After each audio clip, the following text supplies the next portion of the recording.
नमस्कार मंडळी, चला बनवूया वडे, बटाटा वडा। त्यासाठी सगळ्यात आधी बटाटे उकळायला घालायचे आहे। मीठ व पाणी घालून 4 शिट्ट्या द्यायच्या आहे। बघू शकता बटाटा बॉईल करून झालेला आहे। आता त्यामध्ये बटाटा मॅश केल्यानंतर मीठ घालायचं आहे आणि तडक्यासाठी जिरं, मोहरी, हिंग, कढीपत्ता, हळद, हिरवी मिरची, लसूणचा ठेचा घालायचा आहे आणि अशा प्रकारे बटाट्यावर घालायचं आहे आणि कोथिंबीर मिक्स करून बॅटर तयार आहे। बघू शकता गोल छोटे छोटे वडे करून घ्यायचे आहे। आता बॅटरसाठी बेसन पीठ लागणार आहे, हळद, मीठ, ओवा घालायचा आहे आणि एक बॅटर तयार करायचा आहे। अशा प्रकारे बघू शकता बॅटर देखील आपलं तयार आहे।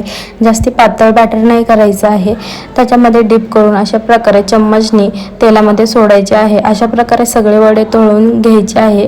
बटाटा वडा तयार आहे। जर तुम्हाला व्हिडिओ आवडला असेल तर नक्की व्हिडिओला लाईक करा, कमेंट करा, जास्तीत जास्त शेअर। Bye bye, thank you.